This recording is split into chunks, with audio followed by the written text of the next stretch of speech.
Hello, cyclocross friends, and thanks for tuning in to episode 159 of Cyclocross Radio. On today's show, Scot Herrmann is back with another 5 things he is stoked about for cyclocross.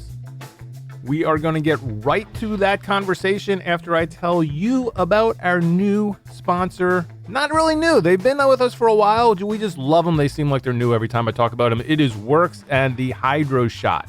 Works Hydro Shot, ultimate tool, has practically made for cycling enthusiasts, cycling racers. It's just perfect for cyclocross and those muddy days we seem to be getting. It's a portable power cleaner. It uses the Works 20-volt power share batteries. The emphasis there is on share. Works makes a lot of different tools. All of them are compatible with these batteries, so that's super cool. You buy the batteries, buy a backup, and then you can just go from tool to tool to tool. What we are talking about is the Hydro Shot. It's lightweight, incredibly versatile. When you're not using it to clean your bike, Hydro Shot is great to use around the house. Quickly clean your car, grill, patio furniture, whatever you got that needs washing down, this is your tool for it. Works is offering our listeners 15% off all Hydro Shots and accessories. They even put together a bike cleaning kit for you to check out. Get your Works Hydro Shot at yourcleanbike.com. Enter the promo code CLEANBIKE to get 15% off any Hydro Shot item. That's YOURCLEANBIKE, yourcleanbike.com. Enter code CLEANBIKE, all one word, Clean Bike at checkout. We're going to see you out there with your Hydro Shots. It was great seeing these from week to week. We saw a ton of them out at Trek, and I'm getting them on my Instagram feed and on Twitter of viewers and listeners like you who have picked up the Hydro Shot and are digging it. So you should get on that too. yourcleanbike.com. Enter the promo code CLEANBIKE. Wide Angle Podium. If you haven't become a member, you could do that now, but also if you just wait a week, I'm just getting you primed for this. We're about to do our annual donor drive. We really want to get you involved in the network. Tons of great shows out there that are putting out exceptional content. Great feature with Adam Meyerson over at the Gravel Lot. You can go check out that. I think it was a 2-parter, maybe even possibly a 3-parter. Go to the feed, listen to all of them.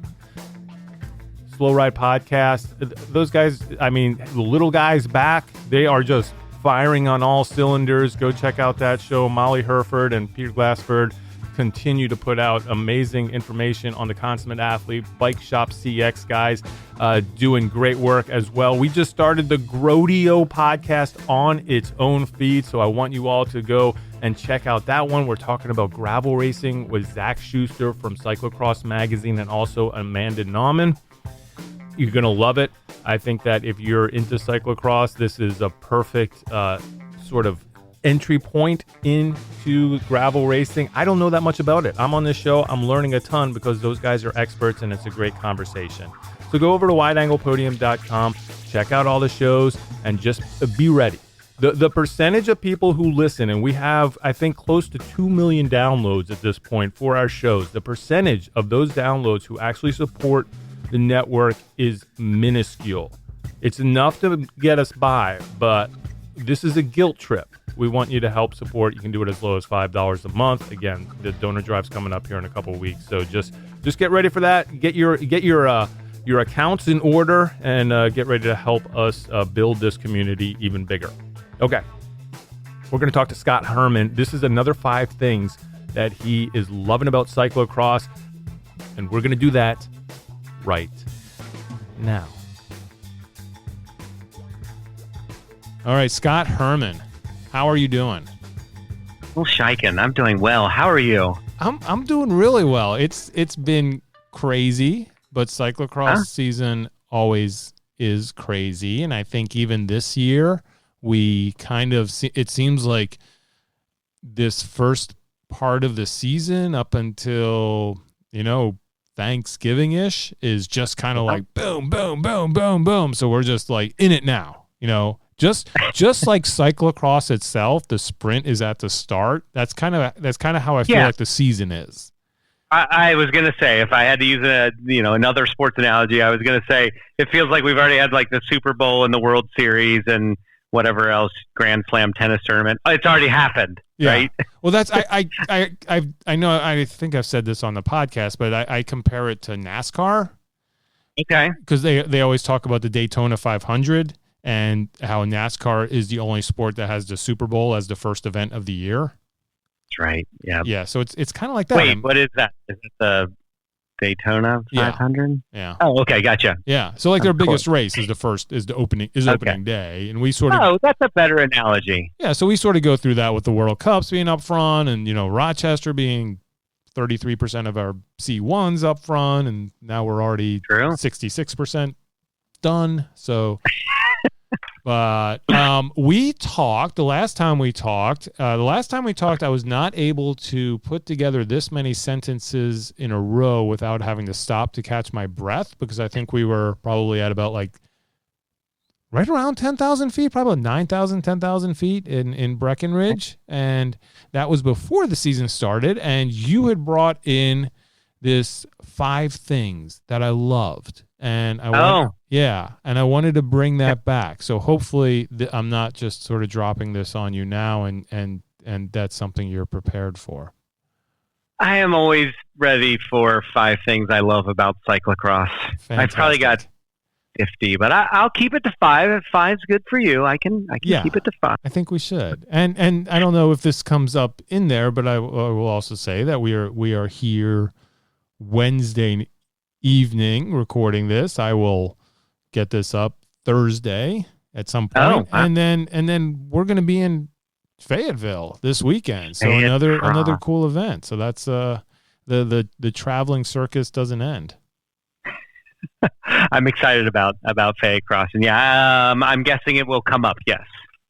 Okay. Should we get into it? Should we go with number 5? I'm ready. I'm going to start. I'm going to go to number 1 first. We're going to start right at the top and go number 1. How's that? I love it. I don't have to do. The nice thing about this, it's not video, so I don't have to change my graphics at all. Oh, that's a good point. So we're going to start with number 1, and Bill, because I know you well enough to know that, to not know what it's called, but what is it? Are you an audiophile? No, you love music. What is that called? I don't know. Maybe just a music geek. I think audiophile is you like music that's like in pristine, systems and stuff like that. Well, it could be that. Okay. You love music, so I'm going to do. I do have a top 5. And each one of them has its own musical theme. How's that? I love it. All right. And if I was really good, I would also play a clip of those musical themes. But instead, I'm going to let your listeners have their own earworms with various ones. How's that? We want to make sure that this podcast is still available on Spotify. So we don't want to. So they're just going to have to imagine those sound clips themselves. That's good. And if some of these songs are songs that you don't know because they are different genres, well, then I'll sing part of... No, I'm not going to sing part of them. Never mind. But I'm going to start off with the number 1 thing that I'm most excited about for cyclocross right now. And the title of the song that came to mind when I thought of this number 1 subject is All I Do Is Win by DJ Khaled. Wow. You know that wow. song? Yeah, I do, but Scott... This tells me you have kids of a certain age. Or I've been to cyclocross races or criterium races where this song seems to come up a lot. Is this it? Either one. I don't even know. This is now like on the playlist. It's not on my playlist, but it's on a playlist because it's All I Do Is Win. So the number 1 thing I'm most excited about cyclocross is it actually has not that much to do with cyclocross. I want to talk for a moment about World Road Race that just came up. So by my count, this will all stay with me. It'll all come back. By my count, we had 6 medalists at the World Road Race Championships. That would be Chloe Dygert, Quinn Simmons, Magnus Sheffield, Brandon McNulty, Megan Jastrab, and Ian Garrison. See where I'm going with this? I think so. 4 of those racers, Phil, cyclocross in their background. Yeah. Is that by chance, do you think? I love it. I think, would we have seen that a decade ago? I mean, I don't think so. I don't think so right? either. I don't think so either. again, by my count, the only two that I could not find any information that says they ever raced a cyclocross race, at least ones that got recorded, were Quinn Simmons and Megan Jastrab. Megan Jastrab doesn't look like she races off the road very much. Quinn Simmons, mountain biker, really good mountain biker, actually. There's no excuse for Quinn Simmons. I am calling him out right now. He loves the mountain bike. He's been out there on the trails. You know, we've seen his crested butt, I think it was the record. So he needs to get out. He needs to get out on that cyclocross bike. Well, tear it up. I mean, I would agree with you. I'm guessing there are a lot of professional bike racers that are like, "Shh, Bill, don't give them any idea." we now know, you know, after seeing Vanderpool, after seeing Wout van Aert, we now know that it is going to be mandatory training for road racing. So he may as well do it. It'll just mean that he's that much faster on the road. Wow, this is like it's almost like a setup or foreshadowing for number 2, but we're not going there yet. Okay.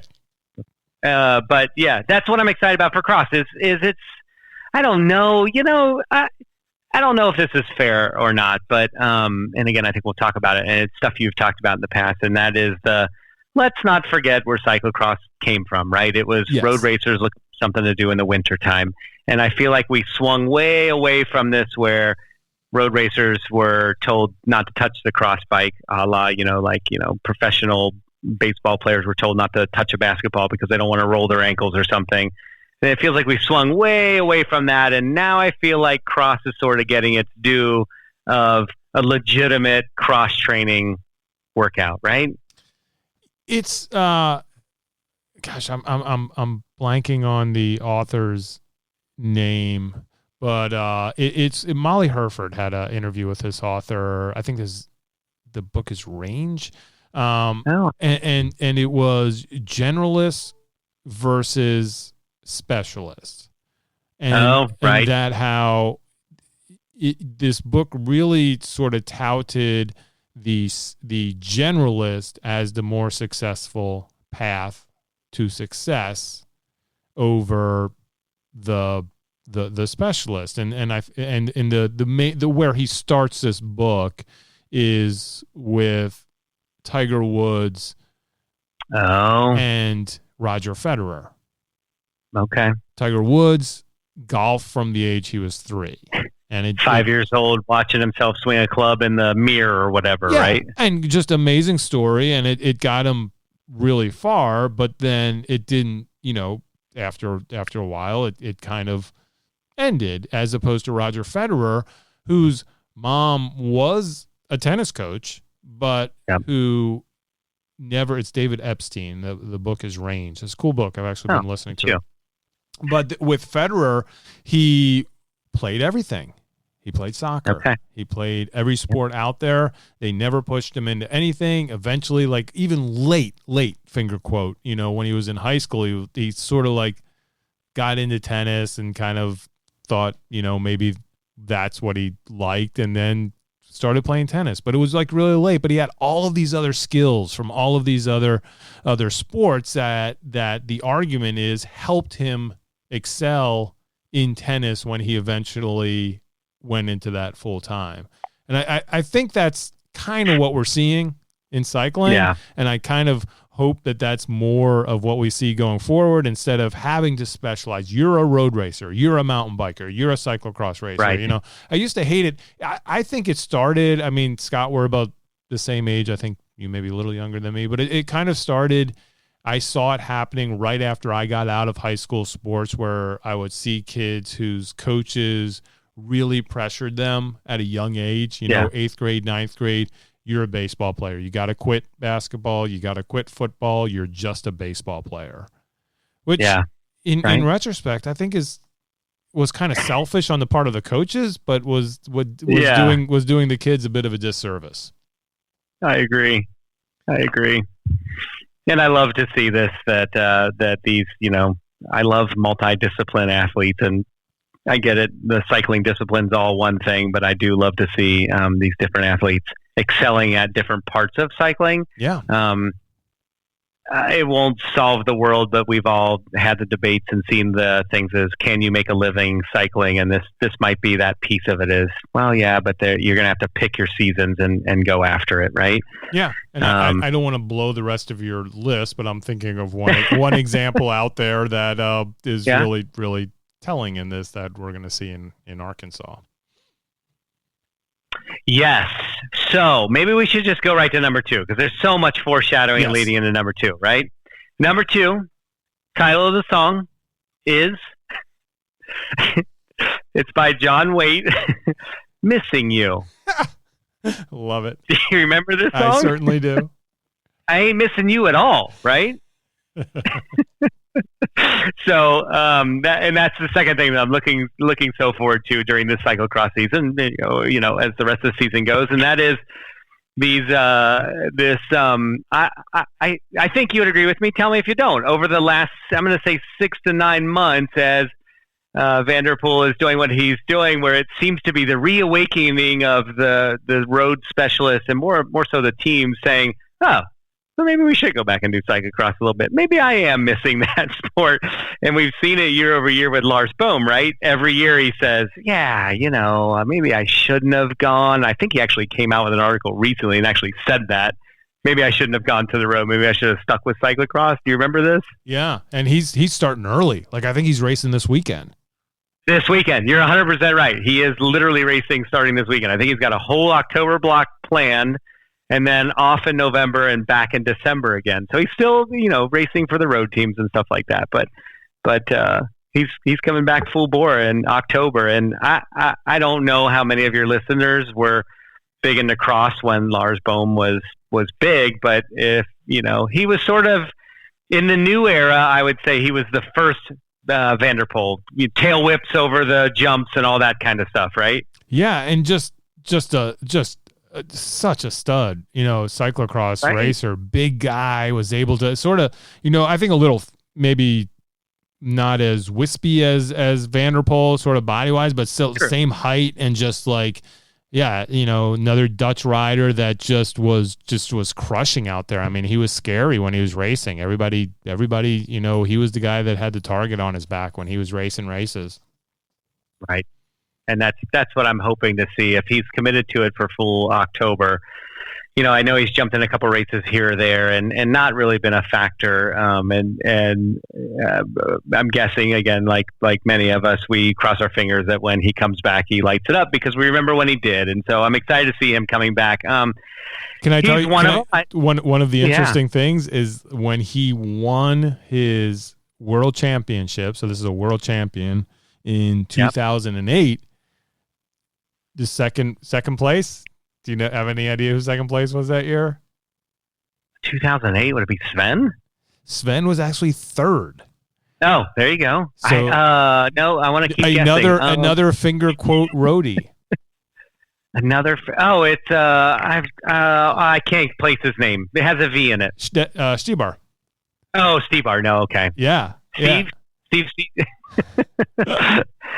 Really? I just think it's funny. It's like, you know, those were the two guys who famously sort of pushed aside cyclocross to go to the road, were Bohm and Stibar, and in that 2008 World Championship, they were first and second. My goodness.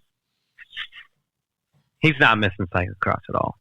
Yeah. No, he is. That's why the whole title is Missing You. So that's number one. Number two, I would say, both of these are unconfirmed, and I could be making them up, so I'm going to check them a little bit, fact check with you. Number one, somebody posted on Twitter in the last day or two, guess it's time that I have to go back and race with my French national championship jersey on. Any idea who that might be? Oh, would that be Pauline? Yeah, she posted that yesterday or today. So that means she's not going back to race mountain bikes, right? My guess is it's time for a little cyclocross bike. Yeah, well, I don't know. Yeah, but she's not the French national champion? No, Mani is the French national champion currently. That's right. But so yeah, I don't know.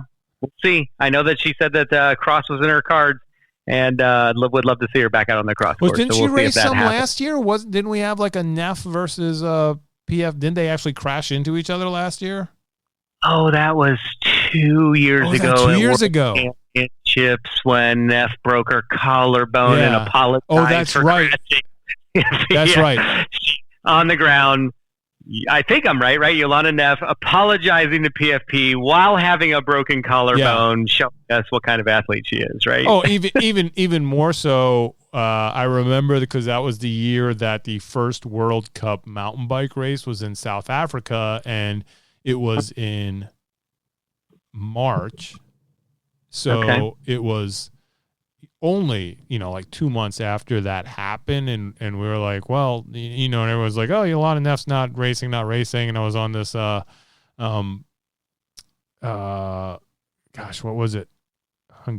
Turkish air flight to South Africa.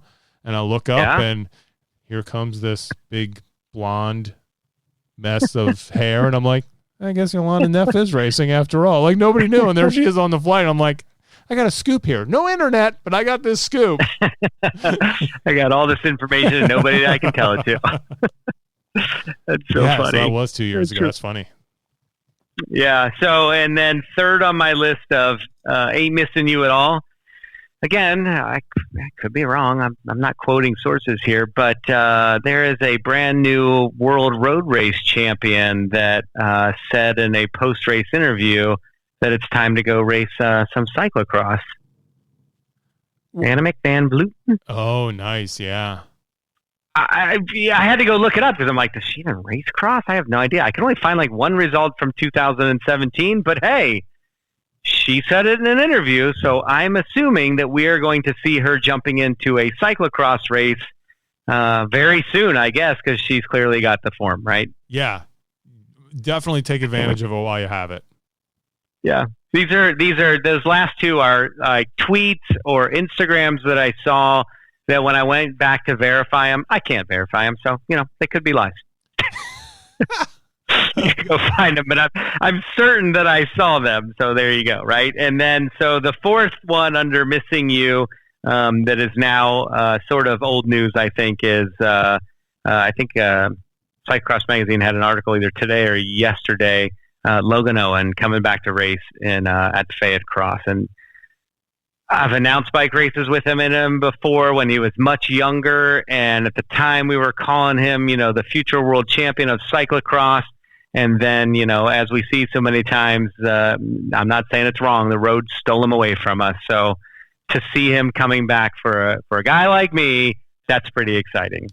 Yeah, well, first I was touting the Fayetteville race by saying that you could see world champion Chloe Dygart's husband race. That's right.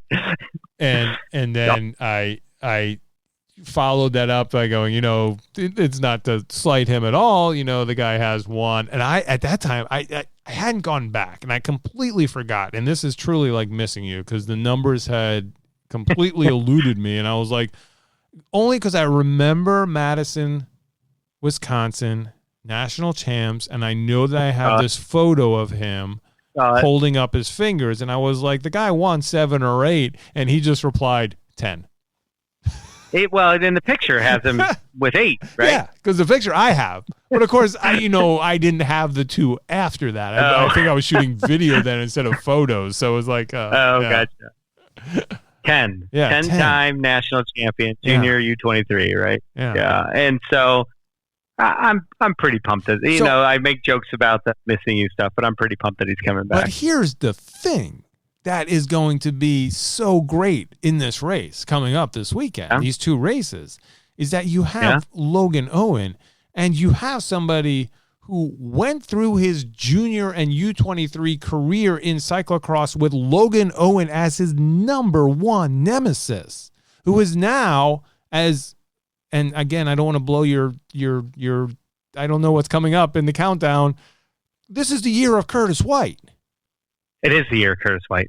And Curtis White and Logan Owen had just these classic battles throughout the years that Logan Owen always came up on top. And now this is almost like the revenge of Curtis White.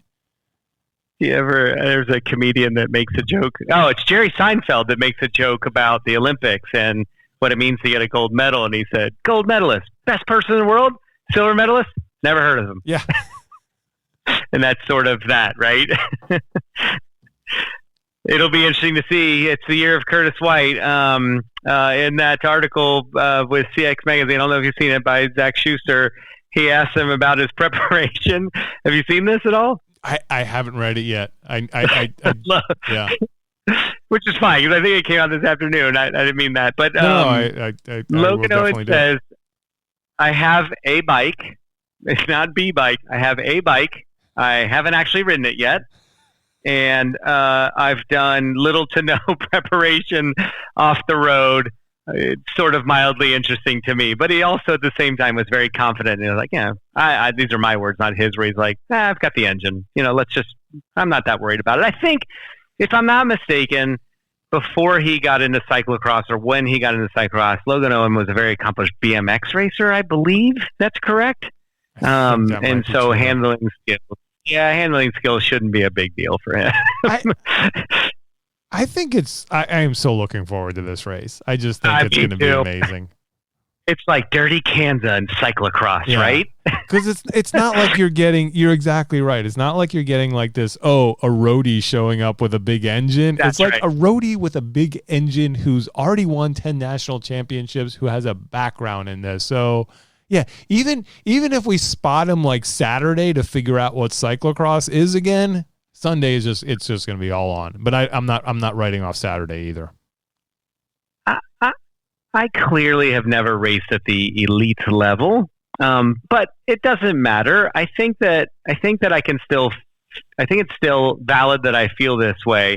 If I'm in this race and I'm Curtis White, Gage Heck, Kerry Warner, Drew Dillman, et cetera, Brandon Fix, I've got a bit of chip on my shoulder when the EF Education First roadie comes to town to race in my cross race. I'm just saying, I got a little chip on my shoulder, right?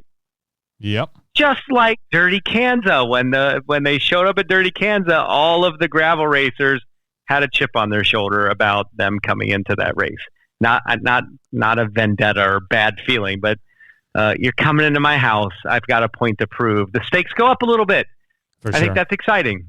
I do like that. Exciting. Logan Owens' cross results score is 999, which means that he is in the race predictor predicted to finish 38th, which will be dead last. Back row call up, isn't it? Right? Yeah. I think that came up in the interview as well, and he made some remark about the last time he had to work so hard to get up to the front, but. Oh, I know. He quoted Louisville the last time he got some sort of back row call up, and he's like, it was a long straight. I had plenty of time to make up room quickly. So it'll be interesting to see how he does. It makes it I've used this quote a lot. It's the same game, but the game changes a little bit this weekend. I think. For sure. And I think that I think that he's already, and is probably in this article, it's committed to race nationals. So this is this in his hometown. Yeah, so this sort of helps there as well. If he can get a result here, it gives him those points to at least move from the back row. It's like you read the article today. Wow. I didn't have this on my missing you list, but it also doesn't show on my list anywhere else. So I'm going to say it now. If I'm looking at pre-reg for Fayette Cross, there's a name on there that we have not seen race yet this year. That is our current U23 national champion on the men's side. Spencer. He's showing on the registration list. This will be the first time we'll see him yet this year. He has not raced a cross race yet this year. He has not. Spencer Petrov. That's great. I didn't see that. Right. It's great that he's there, and I hope that he is actually showing up and racing. It'll be awesome to see him. Yeah, that's the question. Is I don't know. He could have registered, not have been in there, but I'm excited to see that. So it's good because the other missing you was, my point was the road racers missing cyclocross coming back. I kind of miss Spencer Petrov, so it'll be interesting to see him if he's truly going to be down there. Yeah. Where I'm looking. All right, that was number 2. Now you got me curious because I'm going down the list here to. Lance hate it. Well, he's going to be there. I'm not seeing Spencer on the Saturday. Look at the Saturday. Oh, he's just he's not racing Sunday. I have not. I didn't look at Sunday, to be honest with you. Yeah, just shows Saturday. Oh yeah, there he is. Interesting. Yeah. What I was looking for was the team name, and nothing is listed. Blank. Blankety blank blank. So, I won't say anything. Yeah, Lance made it. So he's been overseas as well, playing on the road. Yeah. So good to see him back as well. Well, I mean, missing you. I don't know if we're jumping into the Faya thing. The thing that I love in that lineup is the mountain bike interlopers, kind of like what we were talking about with your number one with the cross disciplines. Yeah. We got some Fernando's Riveros and also Stefan de Valst in there, who are two fast guys that I saw all summer in the Epic Rides events, who are gonna play on the cyclocross bikes this weekend. Bill, I'm going off of memory, and that's always dangerous for a guy like me. But there was a big race out west just this past weekend called the Grinduro. Yes. Who won those in men and women's? I'm not trying to put you on the spot. DeVos was up there, I know, and then Katarina Nash. Yeah. So the two winners from that are going to be here racing at Fade Cross. So both of them on form, right? I would say that's true. I'm not sure that Katarina ever goes off of form. That's true, right? I just like that she tried to rename your heat check to the check. That's pretty quick. I like that one. He's a quick Took one. me a moment. It's fast from thinking to riding. Just fast everywhere. That's right. That's exactly right. So I'd say the Fade Cross will weave itself through all of this. But that's number 2, missing you. Are you ready to go to the third thing that I'm looking forward to? Absolutely. The third one, the title of the song is "The Song Remains the Same." Ooh, Zeppelin. Yeah, yeah, Led Zeppelin, right? So, that's a little bit to what I said before. Is it's sort of we're still sort of in this same game, different players, and so we have just about reached the time of the season where we're going to start to lose some people, right? Sure. Gone through the World Cup stuff. So Keogh, I think originally was scheduled to race Fayette Cross, but I don't think she is. But I think that was more about logistics than anything else. I don't think it had anything to do with her personally. But I know that she's headed to Europe soon. I thought I saw something about Compton racing something pretty local soon and then headed out. I don't know if you know that or not. Yeah, I don't know for sure, but she definitely isn't listed on here. There was something soon. So, and then there are questions, excuse me, there are questions about what will happen now with World Cups going to be starting pretty soon overseas is what I don't know is, because it's kind of hard to find some of the information. I don't know if you have any, is I don't know who else we're losing. And I say losing, I said it on the last time. It's a very selfish thing. I don't mean any ill intent, and I know why they're going over there to do those things. I don't mean anything other than selfishly. I love, and I'm a dork of cyclocross, and I love seeing them race in the United States, which is, just one little aspect of it. But I don't know who else we're losing. Do you know of any other racers out there that are headed over to race more predominantly in the World Cups? I don't either. Okay. I know Ellen's putting in a block of training, and I don't think she's racing until a little farther down the road, and but not going to Europe. I don't think Hyde is, Hyde was one that people I think suspected was going to Europe sooner, but that's not the case as far as I've been led to understand, that he will be racing in the US. So I don't think he's racing this weekend though, right? Yeah, so I don't know. This I think it's really just Katie and Katie. Okay. That might be it. I feel like by this time of the year, you and I, or those who really follow along, have a pretty good sense of who's doing sort of the World Cup circuit and who's going to stick closer to home or focus on UCI only races. And I don't feel like we have that this year. And I don't know if that's because of, I don't know if it's many factors, less C1s. I don't know if it's because of the whole World Cup UCI points rate ranking. I'm going to call it a debacle. I don't call it whatever you want, but I just don't know what that is, why we don't know those answers yet, or why people have not been forthcoming with it. And I don't know if that's part of the, again, song remains the same of, well, we're just going to tight lip it and we'll figure it out as we go, and you guys will know when we know. You know what I mean?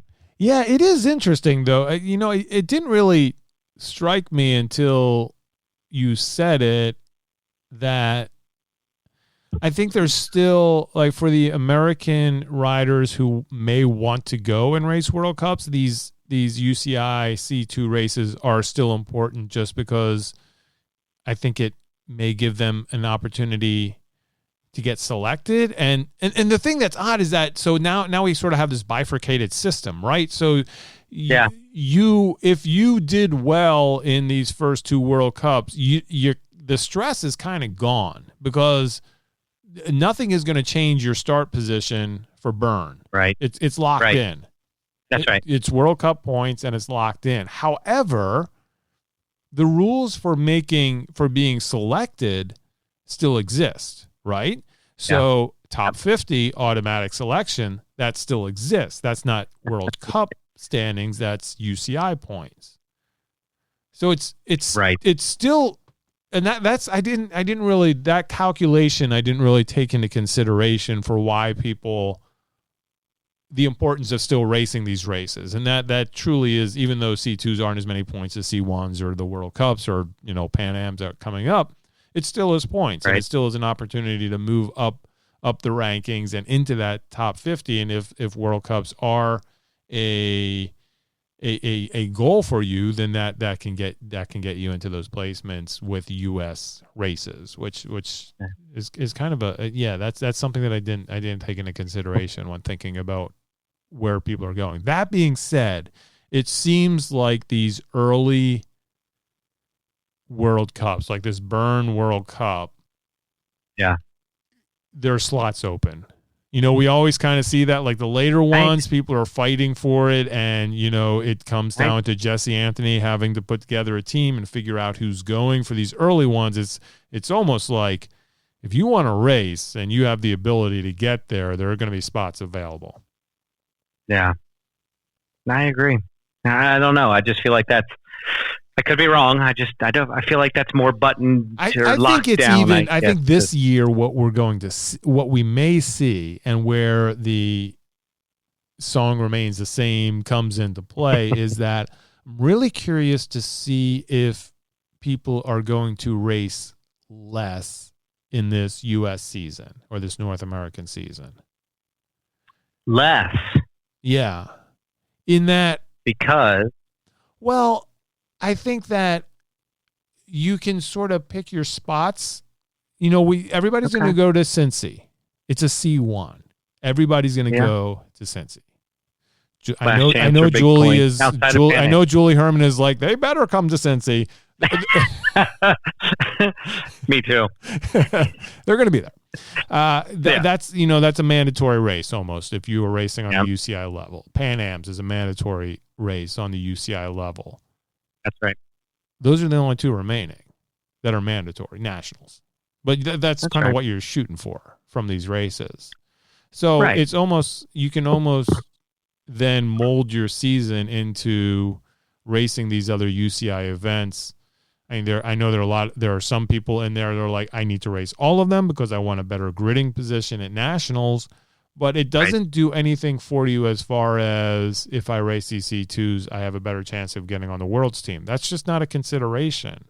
And it doesn't do anything. The only thing that, like I talked about, it might get you farther up the rankings and be able to be picked for these World Cup races. But again, if you want to go race a World Cup, I think at this point, until we get later in the season, you can go race a World Cup. And I don't think anybody's going to stop you from the U.S. There are spots available. I mean, it kind of goes with like what Michael Vandenham once told me when I was like, well, aren't you racing all these UCI races? Because we get stuck into this points thing with the U.S. And he's like, I can race any World Cup I want. We only have like so many people going from Canada. Right. Yeah. Question is, do you want to? Right. Right.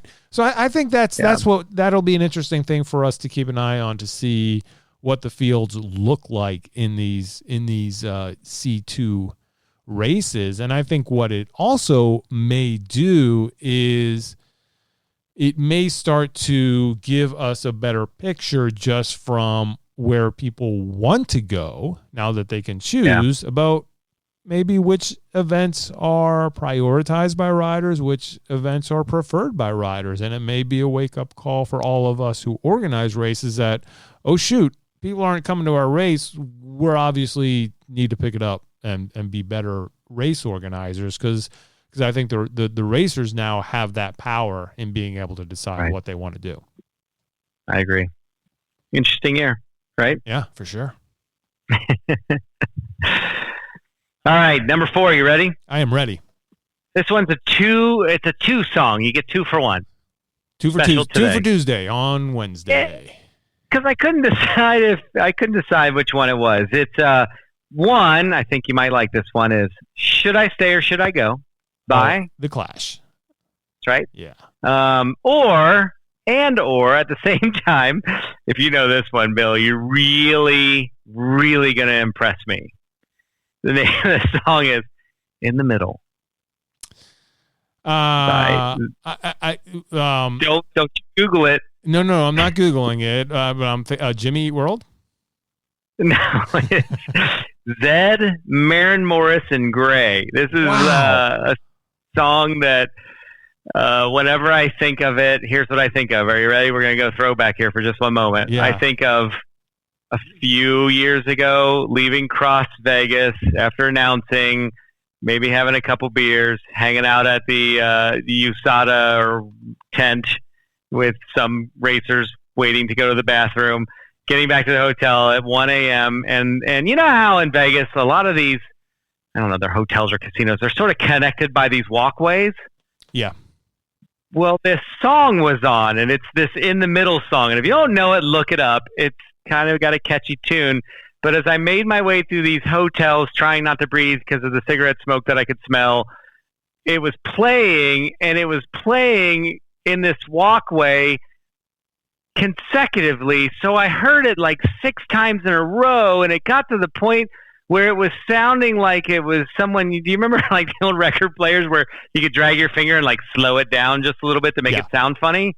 It was doing that to me, and I thought, am I having like a aneurysm? Something's going wrong here. It's 2 a.m. in Vegas. I'm trying not to breathe, and this song won't stop. And so that's what I think of when I think of In the Middle by Zed, Maren Morris, and Gray. You have to listen up. Catchy tune. I still think I'm going to get some good cred emo points on the Jimmy Eat World pool. I know what Jimmy Eat World is. I don't remember the song In the Middle. How's that go? You want to sing it? No, I don't want to sing it. Just go Google The Middle. It's just called The Middle. All right, fine. I just wanted to see if I get you to sing. That was part of my... I'm not doing it. So, Should I Stay or Should I Go? In the Middle. So, the funny thing is talking a little bit about Julie, and I asked her these questions like, what are you excited about? I'm just curious. And she's like, it's the middle block of cyclocross. I can't wait. And so some of that is what we talked about is, all of these big races came, and then we had sort of a weekend off. Not really. Like there were a lot of regional races and stuff like that, and European races. But now we get into this middle block, and I looked at the list, and I'm like, holy cow, October and November is insanity for the amount of UCI racing that's going on in America. I'm going to read them off, not auctioneer style, but pretty close. Are you ready? Yep. Starting this weekend, Fayette Cross, Charm City, US Open, DCCX, Cincy, HPCX, Really Rad, Canadian National Champions, Pan Am, NoHo, Major Taylor, North Carolina Grand Prix, Ruts and Guts, Resolution Cross, NBX, I'm sorry, I skipped Supercross Cup, and then National Championships. Yeah. Dude, this is a big bite that cyclocross has taken off starting this weekend.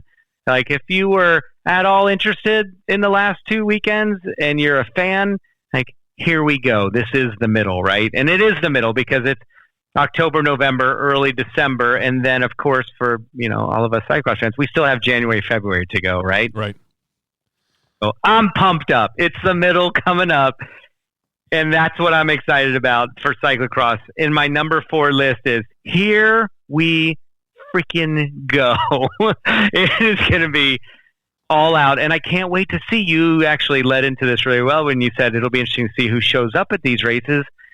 Look at this weekend. I mean, I'm just looking at Saturday for the UCI Elite Women, and I'm looking at Nash, Hansinger, Manny, Jackson, Rochette, Gilbert, Anthony, Nuss, Sturm. I mean, I could keep going, right? West, Magali, Nauman. Like, you could keep going, and you do the same thing for the women. And again, I'm just looking at, or the men, I'm looking at Saturday. White, Heck, Werner, Stillman, Petrov, Fix, Hate It, Vandenham, Elwood. Like, again, you keep going, you're like, everybody, that's the answer. Pretty much everybody is showing up already as this, we start this second part of it, right?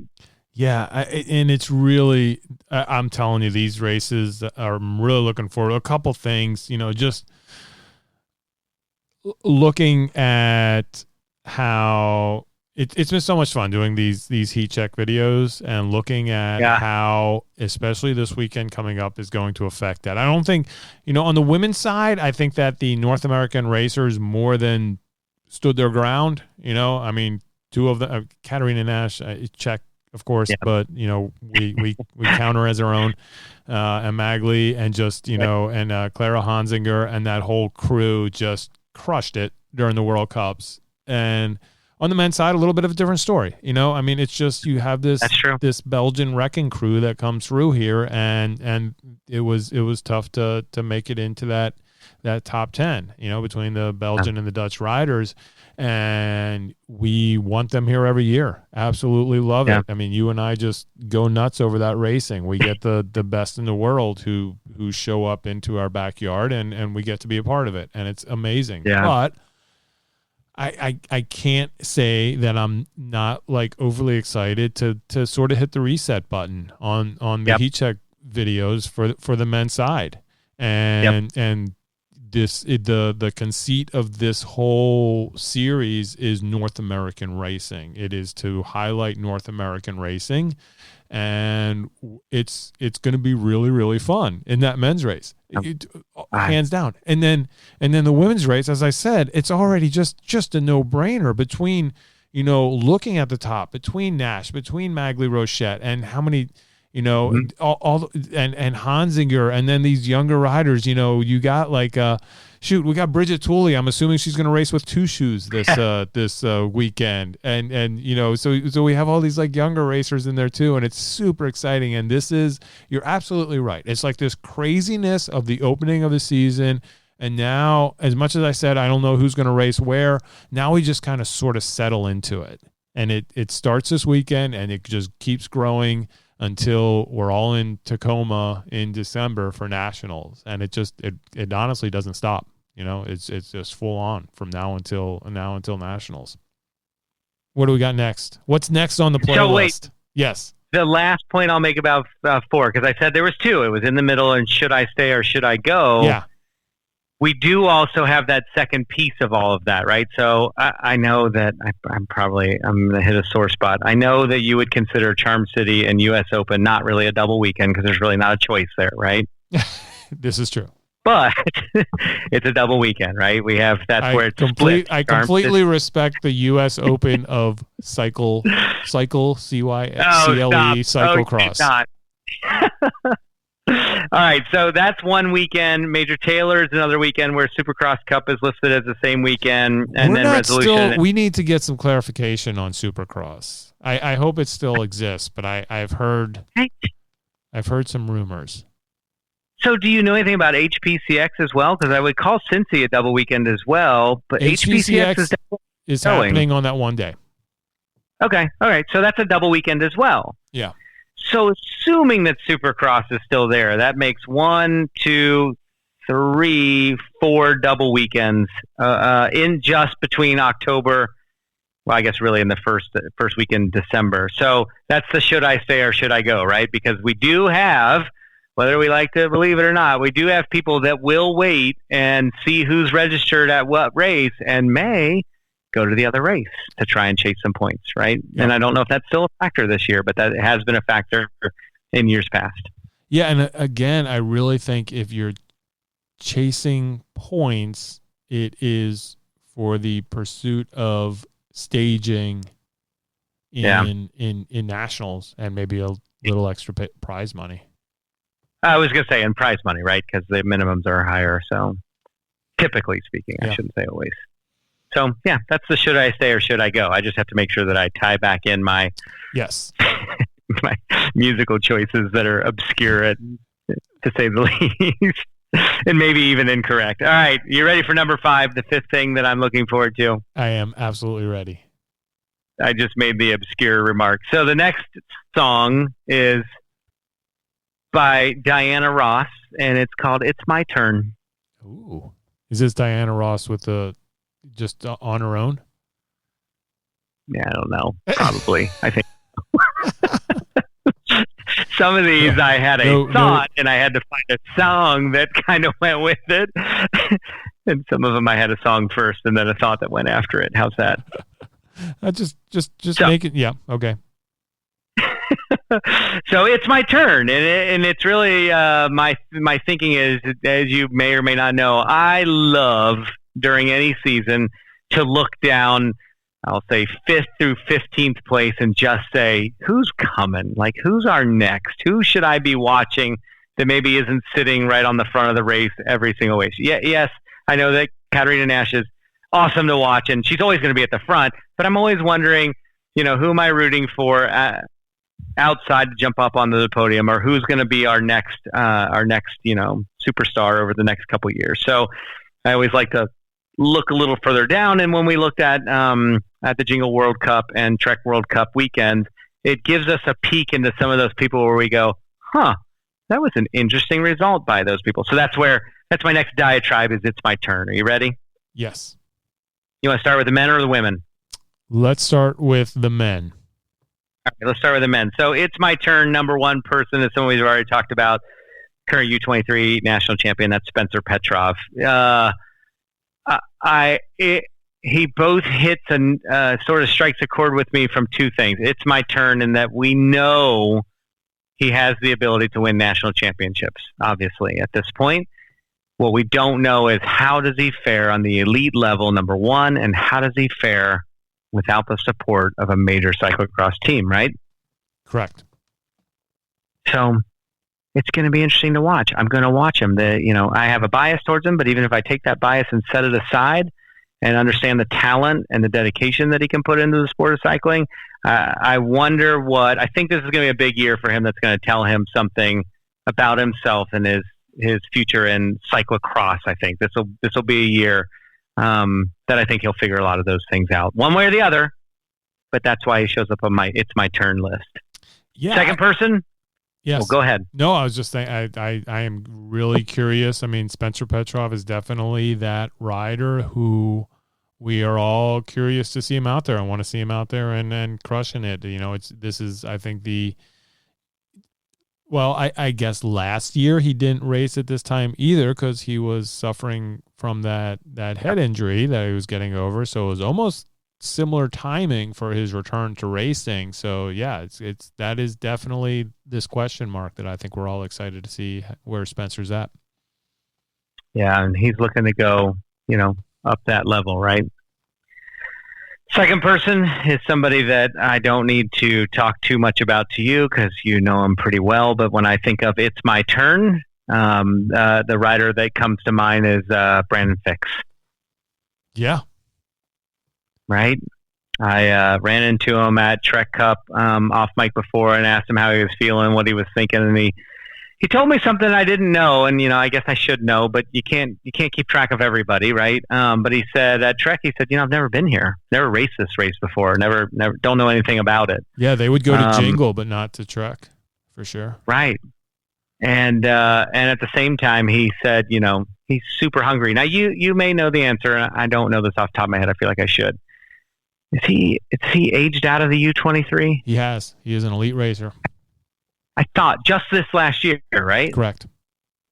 Yeah. Okay. So that's when I say It's My Turn. I think of somebody that I've talked to a lot of times, again off mic, around how hungry he is, where his focus is, where his dedication is, where his passion lies, and it's all about cyclocross and getting better and faster.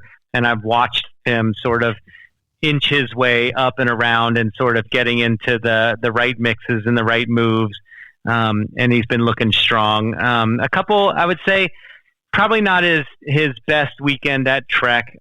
He finished pretty far down, but he's hitting those top 15, top 10s at Jingle and Rochester. So it's not as if he doesn't have the ability. I think he's just got to get the whole program put together right and sort of figure out how to race in the elites. And I think he's knocking on that it's my turn door. Yeah, for sure. And I think in Trek, he sort of pulled a toolie and lost a shoe there for a while. So that I didn't know that. Yeah, so that kind of sent him back. And so Brannon and Gage Hecht, who kind of famously had the shred the shit videos that they did last year, they've moved that over to podcasts this year. And they have I understood that. Yeah, and they have a handful of them out there. And I listened to the latest. We actually were listening, Bruce and I were listening to them in the media room when we were processing photos after Trek late into the night. And we just started playing it. And it's really interesting to hear them talk. And when you hear Brannon, I think I was giving him a hard time because he switched from saying dude in every sentence to bro about halfway through the show, I think, just to mix things up. And then when he gets really excited, there's dude and bro in the same sentence. And that is kind of maybe the outward persona that you see from Brandon Fix, but you're not going to find a more meticulous bike racer as far as training goes, as far as details go. I mean, I think on that Alpha squad, he's the guy that needs everything absolutely dialed and just has his shit together. I mean, that could be the new, and so it's coming. It's coming for him. And I think so. He's going to have some breakout ride. So I think that's a great pick.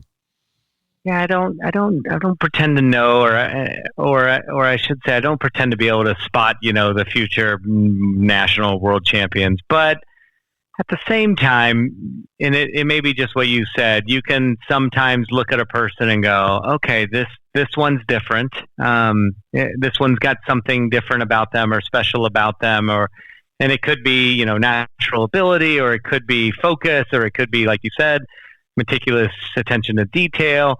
And when I talk to him, just one-on-one, there's a different, I don't know if it's desire that's there, that, I feel like he's got something to prove out there, and he's also got the athleticism and the dedication to back it up. So I have him on it's my turn list. I think he's going to turn some heads this year. I mean, I know that he got a UCI win last year, I believe, at the U.S. Open. Correct. Yeah. I think I'm right about that. Yeah. And he's just one of those ones where you go, consistent results, moving up the charts. Excited to see him race. Yeah, it was actually it was Cincy. It was like kind of that breakout race for him in that C1. I think he got 6th. Yeah. I think you're right. Yeah, and it's just he's there. Last one on my men's list is a name that I don't. Again, if you're around the sport a lot, you know the name. Certainly the last name, if not the first name. But it's somebody that I don't think shows up on a lot of radars. But it's my turn. Is number 3 for me is Grant Elwood. Yeah. Does that name surprise you? No, I think he. I thought at Trek he was having some really good rides. And that may have been. I think maybe that was Ross. I think. Okay. But Grant. That's just it. Is I think he sort of stays in the shadows. So he raced both days of Jingle this year. 25th on one day, 6th on the next. I think it was that 6th place at Jingle that I was thinking, because actually, is that what it was? Because Grant and Ross were racing pretty close to each other in that race, and I think gotcha. Grant may have pulled ahead of Ross near the end of that one. Yeah. Gotcha. Yeah, and he raced this. It looks like he was racing at Valmont, won that bike race, but then if you go back to nationals, he won the collegiate nationals for University of Colorado Boulder. So he's one of these guys. When I look back and just string his elite level racing back last year, tons of top 5s, a lot of top 10s, and I think he just runs in the shadows there, and we don't see him very much. But he popped up on my radar with that Jingle result. And I started looking at him a little bit. And I guess, like I said, when I think of it's my turn, who's coming next, that's a name that I'd put on my short list. Grant Elwood. Watch out for him and let's see how he does. It's such a strong class, right? I mean, it's kind of the it really is. Hated and Hecht and just all those Yes. guys. It's like so strong. So it's kind of that's an exciting generation that's still coming up. And I think you nailed it. And we touched on it before. I think that's just it. If your name is not Hecht, or maybe even Petrov, or a couple others, and you've rolled through the last 3 to 5 years of your life, taking 3rd through 5th place. Most of us don't see those names, and that's kind of these "it's my turn" names. Is these people that do that? But I think it's their time to step up. Nice. All right, on the women's side, yes, a name that I think that you are partial to, but I still think she's in my it's. Well, not I still think. I definitely think she's in my "it's my turn." What do you call her? Hawaiian shirt cookie monster? Jen Jackson. Isn't that it? Hawaiian shirt cookie. Well, she wears her Hawaiian shirts out there, after her race, and she's always like in Tent City with a bucket of cookies, just offering them up to whoever needs a cookie. And I figured that. I knew there had to be a story there. I just didn't want to. But if I look back when I say it's my turn, and I don't want to belabor her history, something like a multi-time Canadian national champion cross-country skier or some. Yeah. I don't pretend to know that sport, but I know that she's multi-time and crushes it. I think and then the story with her is that she was a top up and coming cross country skier, won nationals on, I don't know what the venue was, but once decided that mountain biking looked fun, switched disciplines from skiing to mountain biking. The next year, once the snow melted on that same venue, she won mountain bike nationals. Oh my gosh, that's pretty cool. I hadn't heard that story before. But she's clearly, crazy, a talented athlete, right? Yeah. But why she's on it's my turn is, she's had a taste of success just this year at Jingle, the non-World Cup, but the UCI race where she won that one. Follows that up at Trek with a 6th place and a 7th place in a World Cup. That's pretty big. And so I think we're going to see a lot of her on charging up there on a very stacked field. I mean, she comes into a crazy talented field, obviously, on the women's side. Here's what we need to do. And I understand this is still an up-and-coming athlete, and we don't want to pressure anyone. But I think we need to just push that aside and pressure Jen Jackson as much as possible to continue to race as much cyclocross as possible. Well, it's not her main sport. She's a mountain biker. But we want Jen Jackson in cyclocross. She's at the top end in the elite level right now. Yep. I mean, she's going to be on the freaking, if not the front row, the second row if she decides to go to Bern for Switzerland for the next World Cup. So it may be unfair. But if you see Jen Jackson out there, we need to do all we can to pressure her to race as much cyclocross as possible this year. I love it. I agree with you because, love dynamic racing, and she's one of those racers that's pushing the pace and pushing the other athletes to do better, right? Yeah. I love it. So that's why I have her on the "It's My Turn" list as number 1. Number 2, again, don't forget these are people that sort of up and coming and what I'm looking at. A name that you probably know, but might surprise you that I put on my list. But Raylan Nuss is one that's showing up on my list. She is sort of put together a different team this year than she's ever been on, and doubled down her efforts in cyclocross and popped off a top 3 at Jingle on day 1 and a couple top 5s. Over the last season, the end of the last season, I'll say, and again piqued my interest at Trek in particular because she was there and has a whole new team compound and has clearly gone all in on cyclocross. And so when you have an athlete that, again, I'll put them in her in sort of a top 10 category when you have an athlete like that that's already got that, and then they sort of double down and get a whole different structure behind them. My experience is either they rise significantly when they dial everything in and get the full support they need, or not. But more often than not, they rise up. So I'm interested to see what Raylan Nuss does this year. Yeah, I forget what her background is. I don't know, to be honest with you. It's not racing cyclocross. I mean, I'm just looking at her cross results now, and she in 2016, so we're talking 3 seasons ago, she took first place in a Cat 4 race. Right. So this is a quick, ascension, and yeah, I think that she definitely has the ability, and this is not to put her down. I think she's going to be awesome, but I feel like she's still figuring it out.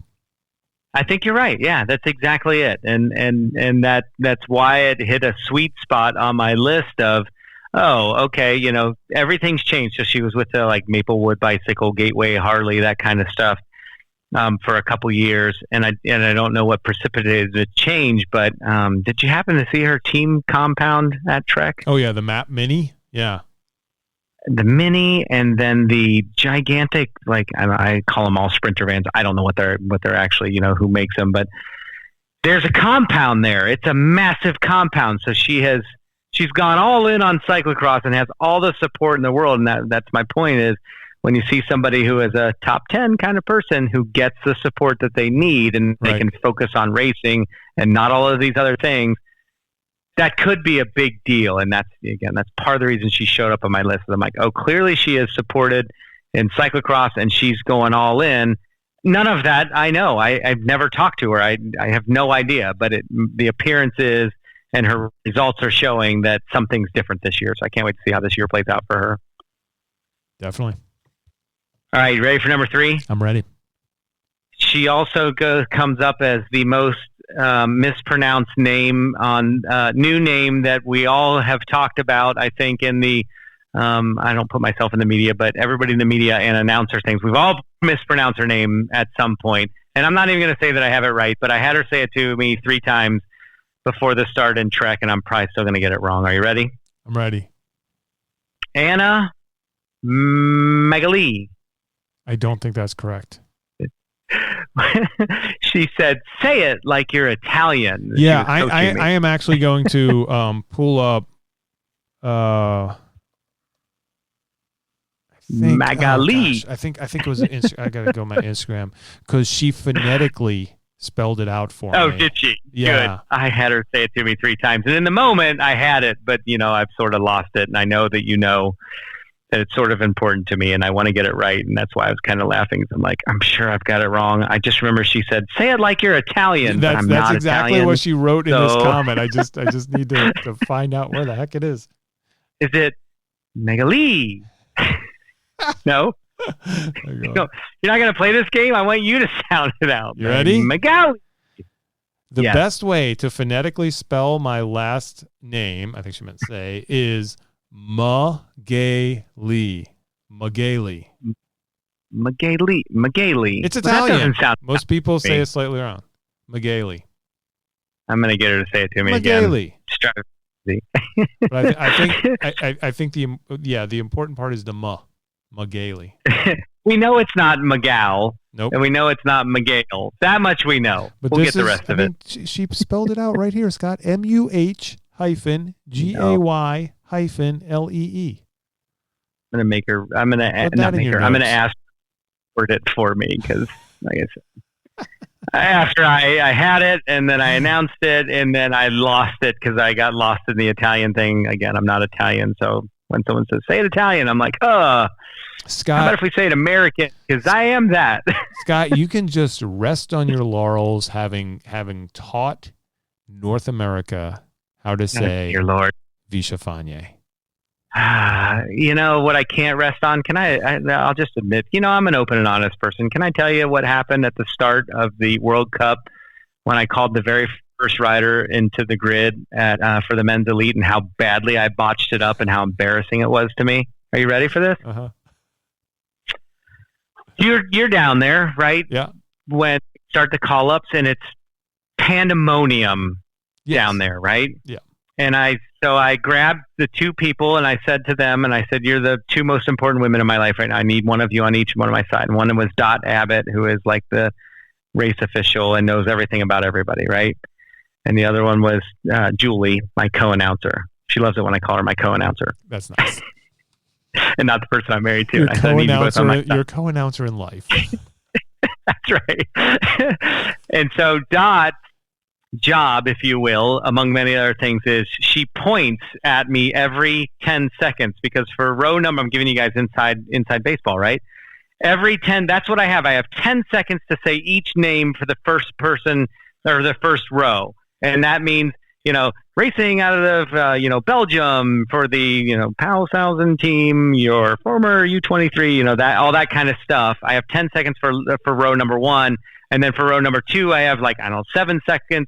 And then as we get to row number 3, I have 4 seconds. And so Dot points at me she keeps the metronome going to tell me when I need to move on, right? So you have that going on to your left. On the right, I have Julie giving me verbal cues in my right ear of things I've said, don't let me say, or don't forget that I need to say. And so as I'm reading one thing, there's someone in my right ear saying, saying a pronunciation, whatever pronunciation you want, and someone on my left side pointing to give me the metronome. And at the same time, I'm stuck in this spot where every mechanic and photographer and whatever is also passing through, just about knocking me over. Yeah. That is all going on. Yeah, right? There was a very small entrance that the only place for you and Julie to be was right in front of, and we're all hustling and bustling for spots, and there are people. Right. You're right. All of the team personnel are trying to get bottles and stuff. Yeah. Right. No stress. Right. And so Dot says, go. And then right as she says that, someone bumps me and my clipboard almost comes out of my hand. But I've already started speaking at this point. I say, from the country, and my clipboard goes off, and I look up to see who the person is because I'm like, I can keep this rolling, no problem. And I see the first rider coming down for the men's elite, and I say the one name that I know is not pronounced this way, and I say it out loud. Any idea who that first rider was, Bill? Was it Toon? Oh, it's Easerbeat. Oh, Easerbeat. What is this? You thing? said you did. I remember this because you said Eli. Eli. Yeah, I remember that. I was like, Scot Herrmann. So there it is, Bill. Yeah, there it is. I do remember that. That was funny. Yeah. Not a single day has gone by since that moment that I haven't thought. You still got Easerbeat right. I know, but I was disheveled. I know, because it actually is the Ellie part is the thing that people get wrong. That's right. Yeah, that's right. So I guess my point in all of that is I still get it wrong. When I know the right answer, but I'm going to admit that because it's cathartic for me to just say, I got it. I got it. I'm glad I was able to give you this platform for you to be able to share that. All this because we're talking about Anna. You can say it. McGailey. So, McGailey. There you go. McGailey. All right, we're going to try it. Anyway, it's my turn. I'm watching her. She's a Trek CXC rider. Top 10s at Jingle. Two top 10s at Go Cross. Top 10s at Resolution. Major Taylor last year, really rad. She's on my list of it's my turn of I can't wait to watch and see what she does this season because she seems to be getting faster. And if it's not a name you're watching, I think it's somebody you should be watching. I'll leave that at that. Fantastic. I know she's up there. I know that blue kit because it's always that Trek CXC kit and the Crosshairs or CXairs Devo kits, man. They're way too close looking. Well, yeah, it's good. They're both Trek teams, I guess. Yeah, that's true. That is very true. But somebody that, I was at Major Taylor last year. I announced Major Taylor. I don't remember her at Major Taylor, but this year she is just firing. I'm looking across cross results, as you said, and No, she's that's just a good. firing. I mean, She's that is why I think it was after Go Cross, and that's why I contacted her. I was like, "Hey, how do you pronounce your name?" Just because I figured this was somebody who we needed to be keeping an eye on for sure. There you go. Say it one more time for me. McGailey. Okay. That sounds good. Thank you. Now, Bill, Yes, that was my top 5 things that I'm looking the most forward to. that was great. That was Scott. it. Thank you. I like the tie-in for the songs.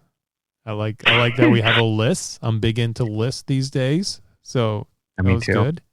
And man, this is going to be great. And I guess I'll see you in a couple days. I'm pumped. If the weather forecast holds out the way it is, we're going to see rain both days. I wonder if 2019 is going to go down as one of the rainiest starts to the season because both World Cups, or at least those weekends, were both mudders. Chicago had some crazy mud this past weekend, so it'll be interesting. I know that part of the Scot Herrmann shtick now is to say, I know Bill Shiken says that all cross weather is the weather you're racing cross in, but these conditions today. But let me tell you something else.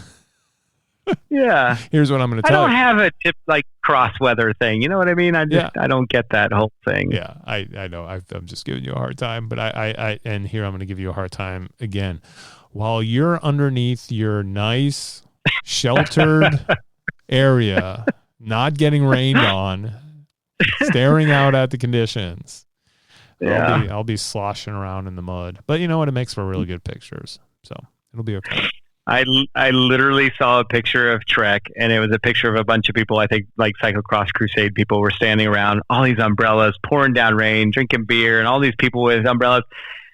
And just for a moment, I said to Julie, I'm like, did it rain during the day? I don't remember it raining during the day. And I was being serious. I didn't remember it raining because you're right. We were under awning, and it wasn't raining on me. Oh, well, what are you going to do? You keep everything in mind. It's your job. That's right. Awesome. That's right. Scott, thank you so much for doing this. Right, let's make sure, in a couple weeks or so to come back and do it again when you've got 5 more things to talk about. Now you're going to limit me to 3 with how long these things are going, right? I like it. I like it a lot. Excellent. And thank you very much for taking the time. And as I said, we'll see you. I guess we'll see you next week, and then down the road for sure at races in the middle. For sure. Thanks for having me on, Bill. All right. Thanks, Scott.